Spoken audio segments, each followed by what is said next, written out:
ಅಮ್ಮೋರೆ, ನೀವು ಹೇಳಿದ್ದು ಸರಿಯಾಗೇ ಇದೆ. ಇವಳು ಪ್ರಾಣ ಇಷ್ಟು ಬೇಗ ಹೋಗಬಾರ್ದು. ಇನ್ನು ಮುಂದೆ ಪ್ರತಿ ಕ್ಷಣನೂ ಏನಾಗ್ಬಿಡುತ್ತೋ, ಎಲ್ಲಿ ಸೋಲ್ತೀನೋ, ಯಾವಾಗ ಸಾಯ್ತೀನೋ ಅನ್ನೋ ಭಯದಲ್ಲೇ ಹೆದರು ನಡಗಬೇಕು. ಇಲ್ಲಿಂದ ಆಟ ಬೇರೆ ಥರನೇ ಇರತ್ತೆ ಪದ್ದು. ಇವಳು ಇಷ್ಟು ವರ್ಷ ಮಾಡಿರೋ ಪಾಪಕ್ಕೆ ಇನ್ನು ಮುಂದೆ ಪ್ರಾಯಶ್ಚಿತ ಅನುಭವಿಸ್ತಾ ಹೋಗ್ತಾಳೆ. ನಾನು ಆ ಮನೆಗೆ ಹೋಗೋ ಸಮಯ ಹತ್ರದಲ್ಲೇ ಇದೆ. ಒಳ್ಳೇದಾಯ್ತು ಅಮ್ಮೋರೆ. ಒಂದ್ಸಲಿ ಇವಳಿಗೆ ಈ ರೀತಿ ಬಿಸಿ ಮುಟ್ಟಿಸ್ಬೇಕಾಗಿತ್ತು. ಆ ಕೆಲಸ ಆಗಿದೆ. ಇನ್ನು ಮುಂದೆ ಇವಳು ಸುಮ್ಮನೆ ಇರಲ್ಲ ಪದ್ದು. ಒಂದು ಕಡೆ ಭಯ, ಒಂದು ಕಡೆ ಕೋಪ, ಇನ್ನೊಂದು ಕಡೆ ಕೆಟ್ಟ ಗುಣ. ತಪ್ಪ ಮೇಲೆ ತಪ್ಪು ಮಾಡ್ತಾನೇ ಇರ್ತಾಳೆ, ಸಿಕ್ಕ ಹಾಕೋತಾನೆ ಇರ್ತಾಳೆ. ಇವಳು ಮಾಡೋ ತಪ್ಪುಗಳೇ ನಮಗೆ ಅಸ್ತ್ರ ಆಗಬೇಕು. ಆದರೆ ಇವಳಿಂದ ನಮ್ಮ ಮನೆಯವ್ರಿಗೆ ಯಾವ ತೊಂದರೆನೂ ಆಗಬಾರ್ದು.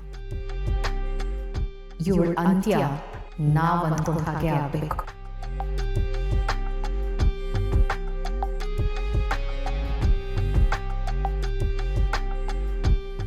ನಡೆಯೋ ಚೋಟು, ಮೇಡಮ್ನ ಹುಷಾರಾಗಿ ಗೌರವದಿಂದ ಬಿಟ್ಟು ಬರೋಣ. ಸರಿ ಪದಣ್ಣ.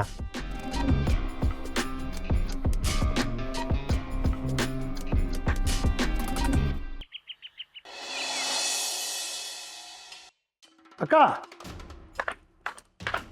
ಅಕ್ಕ ಕಾಣ್ತಾ ಇಲ್ವೇ? ಅಕ್ಕ ಏನಣ್ಣ? ಅಕ್ಕ ಎಲ್ಲೂ ಕಾಣಿಸ್ತಾ ಇಲ್ಲ ಕಣ. ನೀನೆಲ್ಲಾರು ನೋಡಿದ್ಯಾ? ಬೆಳಗಿಂದ ನಾನು ನೋಡಲಿಲ್ಲ. ಸಾವಿತ್ರಿ, ವಂದನಾ, ಬನ್ರಮ್ಮ. ಅಕ್ಕ ಇಲ್ಲಿ ಕಾಣಿಸ್ತಾ ಇಲ್ಲ. ಯಜಮಾನ್ರೆ, ನನಗೂ ಗೊತ್ತಿಲ್ಲ. ಬೆಳಗ್ಗೆಯಿಂದ ನಾನು ಅವ್ರನ್ನ ಎಲ್ಲೂ ನೋಡಲಿಲ್ಲ. ಬಾವಾ, ರಾತ್ರಿ ಊಟ ಮಾಡಿ ಮಲಗಿದ್ರು ಅನ್ಸುತ್ತೆ. ಆಮೇಲೆ ಬೆಳಿಗ್ಗೆ ಎದ್ದು ಎಲ್ಲಿ ಹೋದ್ರು ಅಂತ ಗೊತ್ತಿಲ್ಲ. ನಿಮಗೂ ಗೊತ್ತಿಲ್ವಾ? ಮದನ್, ಮದನ್,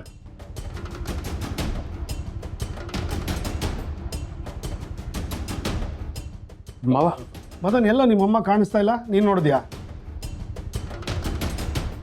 ಮಾವ, ಅದು ಅಮ್ಮ.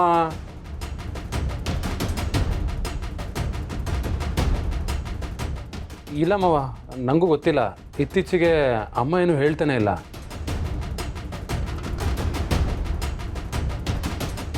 ನಾನು ಹೇಳೋದನ್ನು ಕೇಳ್ತಿಲ್ಲ. ಎಲ್ಲಿದ್ಯಮ್ಮ ನೀನು? ಸುರೇಂದ್ರ, ಯಾವುದಕ್ಕೂ ಡಿಪಾರ್ಟ್ಮೆಂಟ್ಗೆ ಒಂದ್ಸಲ ಇನ್ಫಾರ್ಮ್ ಮಾಡು.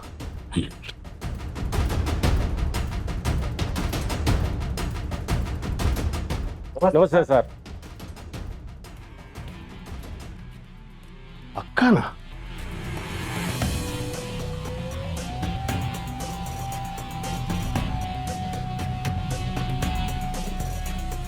ಅಕ್ಕ, ಪೊಲೀಸ್ನವ್ರ ಜೊತೆ ಬರ್ತಾ ಇದೆಯಾ? ಏನಾಯ್ತಕ್ಕ? ಏನಾಯ್ತು? ಬಾ, ನಿಧಾನ ನಿಧಾನ.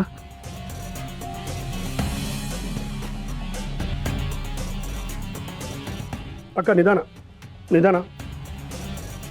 ಬಾ, ವಂದನಾ, ಸ್ವಲ್ಪ ನೀರು ತಗೊಂಬಮ್ಮ. ಕೂತ್ಕೋ ಕೂತ್ಕೋ. ನಿಧಾನ ನಿಧಾನ ನಿಧಾನ. ಅಕ್ಕ ಅಕ್ಕ,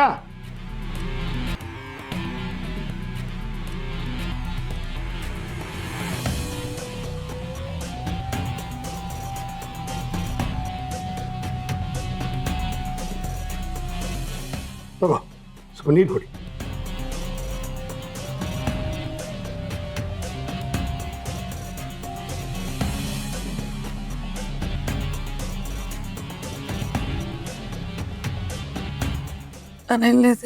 ಮನೇಲೇ ಇದೆಯಾ ಅಕ್ಕ?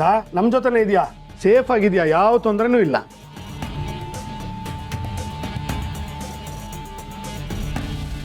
ಎಲ್ಲಿ ಸಿಕ್ಕಿದ್ಲಿ ಇವಳು ನಿಮಗೆ? ಏನಾಯ್ತು? ಸರ್, ಊರಾಚೆ ರಿಂಗ್ ರೋಡಲ್ಲಿ ಮೇಡಮ್ ಅವ್ರ ಕಾರ್ ನಿಂತಿತ್ತು. ನಾವು ಬಿಡಿಸೋದಾಗ ಒಳಗಡೆ ಯಾರು ಇದ್ದಾರಂತ ನೋಡಿದ್ವಿ. ಆಗ ಮೇಡಮ್ ಅವರಲ್ಲಿ ಮೂರ್ಛೆ ತಪ್ಪಿದ್ದಿದ್ರು ಸರ್. ಅದಕ್ಕೆ ಇಮಿಡಿಯೇಟಾಗಿ ಕರ್ಕೊಂಬಂದ್ವಿ ಸರ್. ನಿಮ್ಮಿಂದ ತುಂಬ ಉಪಕಾರ ಆಯಿತು. Thank you. ಅಕ್ಕ ಅಕ್ಕ ಹೇಳು. ಅಕ್ಕ ಏನಾಯ್ತಕ್ಕ ನಿನಗೆ? ಎಲ್ಲಿ ಹೋಗಿದ್ದೆ? ನಿದ್ರೆ ಬರ್ತಿದೆ. ಸರಿ ಸರಿ, ನಿದ್ದೆ ಬರ್ತಾ ಇದೆಯಾ? ರೆಸ್ಟ್ ಮಾಡು, ರೂಮಿಗೆ ಕರ್ಕೊಂಡು ಹೋಗ್ತೀವಿ, ಆಮೇಲೆ ಮಾತಾಡೋಣ. ಬಾ ಎದ್ದೇಳು ಮದನ್, ಹಿಡ್ಕೊ.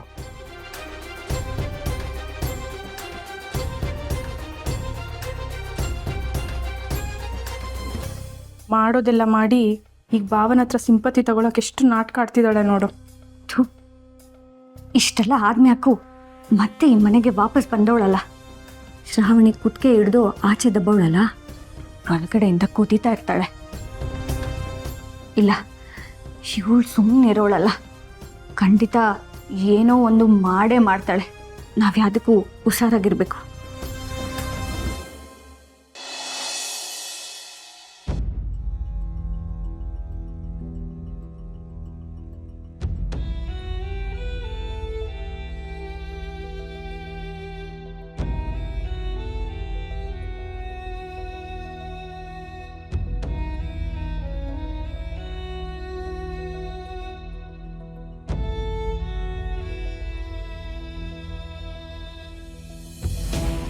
ಈಗ ಹೇಗಿದ್ದಾಳೆ ಡಾಕ್ಟರ್?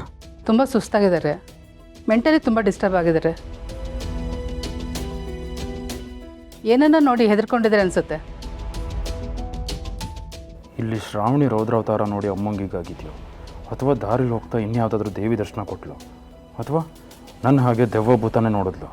ಒಟ್ಟಿನಲ್ಲಿ ಮಾಮ್ಗೂ ನನ್ನ ಪರಿಸ್ಥಿತಿನೇ ಬಂತು. ವರಿ ಮಾಡೋಂಥದ್ದೇನಿಲ್ಲ, ಸ್ವಲ್ಪ ಚೆನ್ನಾಗಿ ನೋಡ್ಕೋಬೇಕಾಗತ್ತೆ. BP ಫ್ಲಕ್ಚುಯೇಟ್ ಆಗಿತ್ತು, ಇಂಜೆಕ್ಷನ್ ಕೊಟ್ಟಿದ್ದೀನಿ. ಮತ್ತೆ ಏನಾದ್ರು ತೊಂದರೆ ಆದರೆ ಕಾಲ್ ಮಾಡಿ, ಬಂದು ನೋಡ್ತೀನಿ. ಸರಿ ಡಾಕ್ಟರ್. ಸುರೇಂದ್ರ,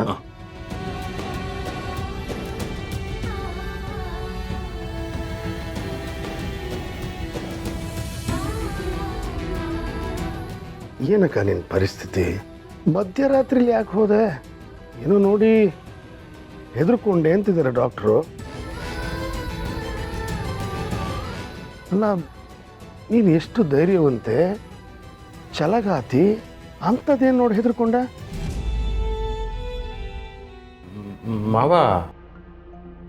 ಮಾಮೇನಾದರೂ ದೆವ್ವ ಭೂತ ನೋಡಿ. ಸ್ಟಾಪ್ ಇಟ್ ಮದನ್, ತಮಾಷೆ ಮಾಡೋ ಸಮಯನೇನೋ ಇದು? ನಿನ್ನ ಹಾಗೆ ಹಾರರ್ ಪಿಕ್ಚರ್ ನೋಡಿ ಹೆದರೋಷ್ಟು ಪುಕ್ಲಿ ಅಲ್ಲ ನಮ್ಮಕ್ಕ. ಆಗಲ್ಲ ಮಾವ.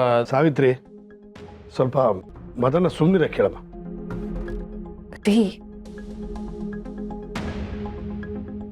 ಅಕ್ಕ, ನಿನ್ಗೇನು ಆಗಲ್ಲ, ಬೇಗ ಹುಷಾರಾಗ್ತೀಯ. ಅಮ್ಮ ಸಾವಿತ್ರಿ, ನಿಮ್ಮತ್ತೆನ ಹುಷಾರಾಗಿ ನೋಡ್ಕೊಮ್ಮ. ಆಗ್ಲಿ, ಸಂದಾಕೆ ನೋಡ್ಕೋತೀನಿ. ಏನಾದ್ರು ಬೇಕಾದ್ರೆ ಕರಿ.